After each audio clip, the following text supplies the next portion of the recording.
ఏది ఎక్కడి నుంచి? ఒకటేమో ఎవరో క్లెయిమ్ చేసినది అది చెవిరెడ్డి భాస్కర్ రెడ్డి ద్వారా వచ్చిన అమౌంట్ అని 8 కోట్ల చిల్లర చూపించాలని ప్రయత్నం చేస్తున్నారు. అతను ఎవరో బిజినెస్ మ్యాన్ నాదని చెప్పి ఆల్రెడీ క్లెయిమ్ చేశాడు. ఈ గవర్నమెంట్ రావడానికి ముందే అప్పుడే కోర్టు కూడా పోయినారు. ఇదేమి ఇప్పుడు వచ్చి ఏదో కేసు పెడుతున్నారని పోయింది కాదు. పట్టుబడినప్పుడే 2-3 అవర్స్లోనే ఆ పెద్ద మనిషి ఎవరో తను అది నా అమౌంట్, ఇది ఎవరికి సంబంధం లేదని చెప్పి ఆ రోజే కోర్టులో వేశారు హెరాస్మెంట్ చేస్తున్నారని. నువ్వు వచ్చి ఇది కాదు, ఇది దీని అంటే ఎట్ట కుదురుతుంది? దానికి ఏమన్నా ఇది ఉండాలి కదా. ఎవరు అనకపోతే ఇదిగో ఈ డబ్బు దొరికిందబ్బా, ఇదిగో దీనికి ఆధారాలు అనడానికి ఉంది. క్లెయిమ్ చేసేవాడు ఉన్నాడు. ఇప్పుడు చేయట్లా. ఇప్పుడు చేస్తే ఏదో తప్పు కప్పుచ్చుకోవడానికి చేశాడు అనుకోవచ్చు. అప్పుడే చేశాడు. అది కోర్టులో నడుస్తుంది. కోర్టు దానికి ప్రొటెక్షన్ ఇచ్చింది. ఇంకా మిగిలిన వాళ్ళకి సంబంధించి అటాచ్మెంట్ చేతిలో పవర్ ఉంది కదా అని ఎవరికి సంబంధం మెయిన్ అసలు నాకు అర్థం కావటం. నువ్వు ఎన్నికల్లో డబ్బు ఖర్చు పెట్టావన్నాక ఇంకా నువ్వు ఆస్తులు అటాచ్ చేయడం ఏంది? ఎవరిది చేస్తున్నావు? ఏ రకంగా గవర్నమెంట్కు సంబంధం అది? ఒక కార్పొరేషన్కి సంబంధించి డీల్ చేసిన దాంట్లో గవర్నమెంట్ ఎక్కడ ఎంటర్ అవుతుంది? పాలసీ ఫ్రేమింగ్లో ఎంటర్ అవుతుంది. పాలసీ చేంజ్ చేస్తే ఎంటర్ అవుతుంది.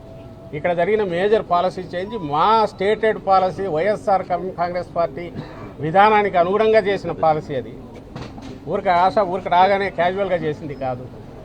దానికి పొలిటికల్ జనం నుంచి కూడా యాక్సెప్టెన్స్ ఉంది. నువ్వు దాన్ని తీసుకొని మోకాలకు బట్టతలకు ముడి చేసి ఇంకో దానికి ఏదో లింక్ చేస్తే ఎట్లా? నువ్వు మిగిలిన దానికి గవర్నమెంట్కి ఏం సంబంధం? ఒకవేళ ఎక్కడైనా ఏదైనా జరిగితే గవర్నమెంట్కి ఏం సంబంధం ఉంది?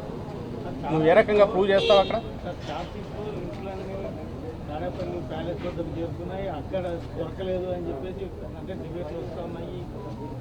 మళ్ళీ అదే అడుగుతున్నారు మీరు. కథ రాయడానికి ఆడేపల్లి ప్యాలెస్ అనొచ్చు, ఇంకోటి వాళ్ళకు ఏదైనా రాయొచ్చు.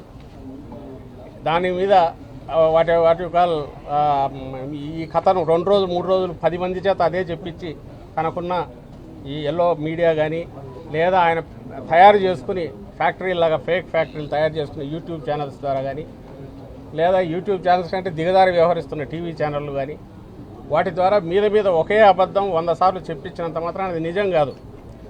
ఎన్ని నెలలు? నువ్వు 5 నెలలు అన్నారు. వాళ్ళే రాసుకున్న దాంట్లో సిట్టు పెట్టి 5 నెలలు అంటున్నారు. అంతకుముందు వచ్చినప్పటి నుంచో ఆగస్టులోనో ఎప్పుడో మొదలు పెట్టారు ఈ కేసు. ఇదని ఇప్పటి వరకు ఒకటంటే ఒక ఆధారం.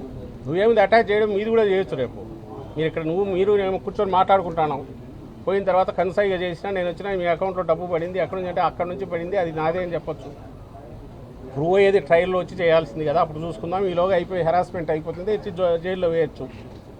జైల్లో వేసేటప్పుడు కోర్టు అడిగితే ఎందుకయ్యా అంటే సార్ ఇంత ఆధారం ఉంది సార్ అంటే సరే ఇప్పుడు ఏం చేయలేములే, ఈ స్టేజ్లో పంపండి అని వాళ్ళు పంపచ్చు. That doesn't mean anything. ఇప్పటికి కూడా చెప్తున్నాం, ఇగో ఈ ఆధారం ఈ క్లించింగ్ ఎవిడెన్స్ అని ఒక్కటి కూడా ఎందుకని లేకపోతున్నారు? ఆధారాలు దొరకట్లేదని వాళ్ళే అంటున్నారు. అది గమనించండి. ఆధారాలు దొరకట్లేదు ఎందుకంటే మాయం చేసినారు అంటున్నారు. నువ్వు అట్లంటే ఏ కేసు నువ్వు కావాల్సిన వాళ్ళు జైల్లో పెట్టేసుకొని ఆ తర్వాత ఆధారాలు దొరకని మేమేం చేస్తాం సార్ అనొచ్చు. వీళ్ళకి ఇంత అడ్డగోలుగా ఈ కేసు నడిపినందుకు వీళ్ళందరినీ ప్రాసిక్యూట్ చేయాలి. అది కూడా వదలము. రేపు వచ్చిన తర్వాత ఈ కేసు ఒక దశ తేలిన తర్వాత ఇల్లీగల్ అరెస్ట్ వీటన్నిటి మీద ఖచ్చితంగా వీళ్ళు approach court of law and appropriate దీనికైతే ట్రై చేస్తాం. అంటే టీడీపీ నేతల ఆరోపణలు ఒకవైపు పక్కన పెడితే విజయసాయి రెడ్డి గారు సీటుకి ఇచ్చిన సందర్భంగా అప్పటికి కేసీరెడ్డి రాజకేశ్ రెడ్డి ఎవరో తెలియదు, ఆయనే స్వయంగా మీడియా ముందు చెప్పారు. లిక్కర్కు సంబంధించినటువంటి కర్త కర్మక్రియ రాజకేశ్ రెడ్డి అని ఆయన అప్పుడు చెప్పారు, స్టార్టింగ్లో చెప్పారు. దానికి సంబంధించి ఆయన ఏం చెప్తే ఆయన అడగాల. ఇప్పుడు ఒకటి ఈ పార్టీ నుంచి ఆయన బయటకు వెళ్ళిపోయారు, లేరు. ఈ పార్టీలో లేరు. బయటికి వెళ్ళిపోయిన తర్వాత ఏ రకంగా మాట్లాడుతున్నారు ఆయన ఎక్స్ప్లెనేషన్ ఇవ్వాలా. నువ్వు ఇన్వెస్టిగేషన్ ఏజెన్సీగా నువ్వు చేయాల్సింది ఏంది? లేదా ఈ గవర్నమెంట్ కక్ష కట్టి వ్యవహరిస్తుంది మేము అంటున్నాం, ఇది ఒక కక్ష కాదబ్బా, ఇది కనపడుతుంది మీవి అని చెప్పినా వాళ్ళు రావాలి ముందుకు. అదెందుకు రాలేకపోతున్నారు? ఎందుకు రావట్లేకపోతున్నారు? అంతకు మించి వేరే ఇది ఎక్కర్లేదు కదా. పవర్ నీ చేతిలో ఉంది, నువ్వే కేసు పెట్టినావు. ఇప్పుడు ఈరోజు ఈయనతో 12 మంది అంటే అరెస్ట్, ఇంకా ఎంతమందిని చేస్తారో తెలియదు. మీరు వీటి ఇంత ఇదిగా కనపడుతున్నప్పుడు ఇదిగో ఆధారం అని చెప్పచ్చు కదా. నీ మీడియా ద్వారా నువ్వు చేసేది పబ్లిక్ని అడ్రస్ చేస్తున్నావు, ఓ నెరేటివ్ బిల్డ్ చేస్తున్నావు. కేసు ఎలాగ ఉండేది లేదు, చచ్చేది లేదు. ఈలోగా ఒక నెరేటివ్ బిల్డ్ చేసి జనం మీదకి వదిలేస్తున్నావు. జనం అంతా చదివేసి ఘోరాది చేశారు జగన్మోహన్ రెడ్డి గారు లేదా వాళ్ళ వెనకబడి ఉండేవాళ్ళని వాళ్ళు అనుకోవాలా. సో అది నమ్మాలా. నువ్వు నమ్మాలనుకున్నప్పుడు ఇదిగో ఇది ఆధారం అని చూపించు. దురుద్దేశంతో వ్యాఖ్యలు చేశారు అప్రూవల్గా మరి ఈ విషయాలని ఆయనే చెప్తున్నారు సిట్ అధికారులకు అనేది ప్రధాన. అవునబ్బా, నేను ఆయన కాదు ఇంకొకరు కాదు ఎవరు చెప్పినా ఆధారం ఏదో చూపాలి కదా. ఇదిగో పర్టికులర్ ఇది ఫస్ట్ వచ్చి రేషనల్ ఇది, దాంట్లో హేతు పద్ధతి ఉండాలా. ఏం హేతు పద్ధత? ఎవడన్నా ₹100 బెనిఫిట్ అయితే ఇస్తావా, నష్టపోతే ఇస్తావా? చంద్రబాబు హయాంలో బెనిఫిట్ అయ్యారు. చంద్రబాబు హయాంలోనే అంతకుముందు డిస్టిలరీ ఇది పెంచారు. చంద్రబాబు హయాంలోనే మన లైసెన్స్ ఇది క్వాంటిటీస్ పెంచారు. చంద్రబాబు హయాంలోనే కొత్త బ్రాండ్లు అలౌ చేశారు. చంద్రబాబు హయాంలోనే కొద్ది మందికి మాత్రం ఫేవర్ చేశారు. చంద్రబాబు హయాంలో మద్యం ఏరులు అయిపోయింది. మీకు తెలుసు, నాకు తెలుసు. ఈ రోజు అంతకు 2 ఇంతలు పారుతుంది. ఆ రోజు బెల్ట్ షాపుల ద్వారా ఆ రోజు పారింది. నీ ఫ్యాక్టరీ పెట్టుకుంటే నీ దానికి ఆర్డర్ ఎక్కువ వస్తే, నువ్వు ఎక్కువ ప్రొడ్యూస్ చేసి ఇస్తే నీకు కాస్ట్ తగ్గుతుంది, ప్రాఫిట్ పెరుగుతుంది. కాబట్టి నువ్వు ఇస్తావు, ఇవ్వడానికి అవకాశం ఉంటుంది. ఇస్తావని కూడా నేను ఛాన్స్ ఉంటుంది. జగన్మోహన్ రెడ్డి గారి హయాంలో తగ్గింది క్వాంటిటీ. జగన్మోహన్ రెడ్డి గారి హయాంలో గవర్నమెంట్కు రావాల్సింది ప్రతి పైసా వచ్చింది. జగన్మోహన్ రెడ్డి గారి హయాంలో ప్రభుత్వ దుకాణాలు అయినందువల్ల కింద బాటిల్ అమ్ముడు పోతేనే ఇమ్మీడియట్ రికార్డ్ అయ్యి ఆ తర్వాతే డిస్టిలరీకి అమౌంట్ పోయింది, స్టేట్ ఎక్స్చెక్కర్కు రావాల్సి వచ్చింది. దానివల్లే ఆదాయం పెరిగింది విపరీతంగా. నువ్వు లాజికల్గా ఆలోచిస్తే ఇక్కడ అవకాశం ఉంటుంది, ఇక్కడ ఉంటుంది. ఫస్ట్ థింగ్ అక్యూజ్డ్ ఆరోపణలు చేయడం ఏ విధంగా చూస్తారు? అక్యూజ్డ్ ఆరోపణలు చేయడం అది అక్యూజేషన్ తప్పు కాబట్టి అక్యూజ్డ్ అనగలుగుతున్నాడు ధీమాగా. ఇంత గట్టిగా ఎందుకు వాయిస్ రైజ్ చేయగలుగుతున్నాము? మీరు కాదు జయసాయి రెడ్డి ఊరినన్నాడు ఆయన. మరి ఆయన ఎందుకు మాట్లాడుతున్నారు? ఏం మాట్లాడాడు? స్కామ్ జరిగిందని ఎవరు ఆయన ఎందుకు? అదే నేను అంటున్నా కదా, ఆయన ఎందుకు అన్నాడు అనేది, ఆయన ఈ పార్టీలోంచి బయటికి వెళ్ళినాక ఎందుకు అట్లా అన్నాడు అనేది ఆయన చెప్పాలి ఎక్స్ప్లెనేషన్ ఇస్తే. ఆయన ఒక ఇండివిజువల్, ఇప్పుడు పార్టీలో లేడు, బయటికి వెళ్ళాడు. నేను అనేది ఆయన ఏదన్నా, నేను ఈరోజు మాట్లాడింది ఏదన్నా, మా నాయకులు ఎవరు ఏదన్నా, లేదా ఇప్పుడు డిఫెండ్ చేసుకోవడానికి మేము అక్కడ లోపల ఏం ఆర్గ్యూ చేసినా, అల్టిమేట్ ఇదైతే ఆధారం ఉందా లేదా అనేది. ఇప్పుడు వాళ్ళైనా పబ్లిక్ని ఇంప్రెస్ చేయడానికి ఎందుకు అంతగా రాస్తున్నారు? ఏదో కొంపలంటూ పోయి ఘోరాలు జరిగినాయని కదా ఆధారం పెట్టాలి. మేమైతే చెప్తున్నాం, ఈ దీంట్లో ఎక్కడ స్కామ్ చెప్పండి అని అడుగుతున్నాం. అలాగే చంద్రబాబు దాని మీద మేము వేసిన సిట్ ఆ రోజు వేసాము, అది స్కామ్, రియల్ స్కామ్ అని ఎందుకు అంటున్నామో అది చెప్పాము. ఈరోజు అది క్లోజ్ చేయిస్తున్నారు కేసు. ఎందుకు? ధైర్యం ఉంటే దీన్ని కలిపి చేయొచ్చుగా, 2 కలిపి ఎంక్వైరీ చేయొచ్చుగా. థర్డ్ పార్టీ సెంట్రల్ ఏజెన్సీకి ఇచ్చి చేయించవచ్చుగా. దాని మీద నేను రెడీ అనొచ్చుగా. అప్పుడెప్పుడో మన రాజశేఖర రెడ్డి గారు అప్పుడు పరిటాల రవి దీనికి సంబంధించి ఏదో వస్తే నేను రెడీ అని అన్నాడు ఆయన. ఇంకొక అలిగేషన్ వస్తే సిబిఐ దానికి నేను రెడీ అన్నాడు. ఈయన తన అధికారంలోకి వచ్చి ఏం చేస్తున్నాడు అంటే తన కేసు క్లోజ్ చేయించుకుంటున్నాడు. తన కేసులన్నీ మొత్తం మార్చేసి ఏమీ లేదు ఇందులో అని రిపోర్ట్ సబ్మిట్ చేసుకుని బయటపడాలని చూస్తున్నాడు. మీరు కోర్టుకి వెళ్తారు తప్పకుండా పోతాం. అది తేలినప్పుడు తప్పకుండా పోతాం. మేమంటే క్లోజ్ చేస్తే ఖచ్చితంగా పోతాం. పోకుండా ఎందుకుంటాం? సార్, లిక్కర్ స్కామ్ మీద ఇప్పటివరకు మాట్లాడలేదు. ఇప్పుడు పూర్తి స్థాయిలో విచారణ పూర్తయింది కాబట్టి ఎంపీలు దేశ స్థాయిలో, జాతీయ స్థాయిలో ఈ అంశాన్ని ప్రస్తావించాలి. ఏపీలో లిక్కర్ స్కామ్ అన్న చంద్రబాబు ఎంపీలకి చెప్పారు.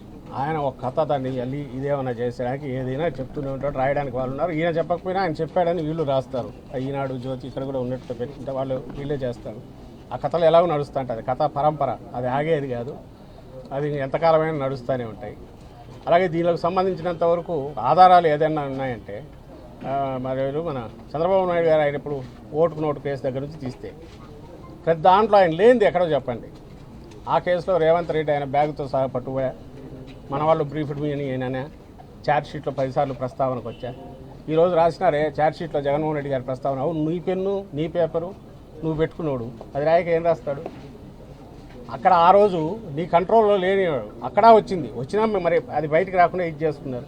ఆ తర్వాత పొలిటికల్ కాంప్రమైజ్ అయ్యి ఏమై చేసుకున్నారో తెలియదని గుడిచోపుడు కాకుండా ఇటు వచ్చి తప్పించుకున్నారు. అంతకంటే అది క్లించింగ్ ఎవిడెన్స్. బ్యాగుతో డబ్బు, మనిషి వీడియో, అతను ఆ పార్టీ నాయకుడు రేవంత్ రెడ్డి, అప్పట్లో తెలుగుదేశం పార్టీ నాయకుడు. అండ్ దేరేజ్ దానికి పిట్ ప్రోకో, అంటే అది ఇచ్చినందుకు ఓటు వేయించుకోవడానికి ఎలక్షన్ ఉంది. And Chandrababu Naidu phone talk మన వాళ్ళు బ్రీఫ్డ్ మీద అది బయటపడింది. అది ఫోరెన్సిక్ పోయి కరెక్ట్ అని కూడా అది వచ్చింది. ఎస్, అది ఎవిడెన్స్. నువ్వు దాన్ని క్వశ్చన్ చేసి దానికి అతను ఆన్సర్ ఇవ్వాలంటే ఇక్కడ అలాంటిది ఒక్కటన్నా చూపించండి. లేదుగా. మిథున్ రెడ్డి గారికి సంబంధించిన పిఎల్ఆర్ సొంత ప్రాజెక్టుకి 15 కోట్లు మొత్తం కూడా ఆయన అకౌంట్లోకి వెళ్ళినట్టు తెలుస్తాను. 15 కాదు, వాళ్ళు రాసింది 5 వచ్చింది, పోయింది వెనక్కి కూడా రాశారు. వచ్చింది ఏదో కాంట్రాక్ట్ కోసం, మళ్ళీ వెనక్కి వెళ్ళింది. ఇంకా అయిపోయింది, ట్రాన్సాక్షన్ అయిపోయిందిగా. ఇంకా అది ఎక్కడి నుంచి వచ్చినట్టు, ఎక్కడికి పోయినట్టు? నువ్వు నాకు ఇచ్చినావు, నేను నీకు మళ్ళీ వెనక్కి ఇచ్చినా. ఇకపోతే ఇది నేను ఎందుకు వాడినాను అనుకోవచ్చు.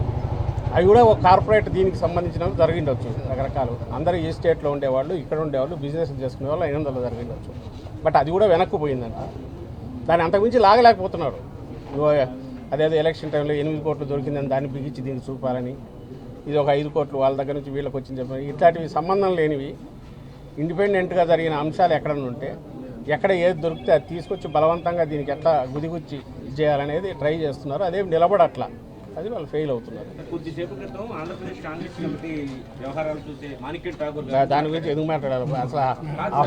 కాదు, ఆ పార్టీ ఇక్కడ టీడీపీ దీనికి లేకపోతే చంద్రబాబు నాయుడుకు లేదా ఎన్డీఏ టోటల్గా బీ టీమ్గా కాంగ్రెస్ పార్టీ అయిందో రాహుల్ గాంధీ ఆయన చెప్పారా? అదే నేను అంటున్నా కదా, ఒక కాంగ్రెస్ పార్టీ అనబడే పార్టీ నాయకుడు అట్లా అంటున్నాడంటే ఆయన మరి రాహుల్ గాంధీ, సోనియా గాంధీ గారు, రాహుల్ గాంధీ గారు వాళ్ళున్న కాంగ్రెస్ పార్టీ నాయకుడైనా ఒకవేళ అయితే ఆ కాంగ్రెస్ పార్టీ అదేదో ఇండియా కూటమి ఉంది దానికి చెందినోడా, లేక ఎన్డీఏ దీని తరఫున మాట్లాడుతున్నాడా, లేదా చంద్రబాబు నాయుడుకు పర్సనల్గా ఏదైనా బీ టీం లాగా వాళ్ళు వ్యవహరిస్తారా? మరి అది వాళ్ళు చూస్తారో లేదు తెలియదు. ఇంగ్లీష్లోనే పెట్టిట్టున్నాడు ఒకటి నాకు తెలిసి. మరి ఆయన రాహుల్ గాంధీ దృష్టికి పోతుంది లేదు. మీరెవరైనా తీసుకుపోండి, అయ్యా మీ వాళ్ళు ఆంధ్రప్రదేశ్లో ఇది చేస్తున్నారు, ఇక్కడ కూటమి ప్రభుత్వం అని ఉందంట. మరి కూటమిలో ఎన్డీఏతో పాటు ఆ ఇండియా కూటమిలో కాంగ్రెస్ కూడా కలిసిందే. మీ వాడు అక్కడ పోయి ఇట్లా స్టేట్మెంట్లు ఇస్తున్నాడని మీరు అడగాలి ఎవరు. అవునబ్బా, అదే నేను అనేది. అది ఆయనకు పోజ్ చేయాలి క్వశ్చన్ రాహుల్ గాంధీ గారికి.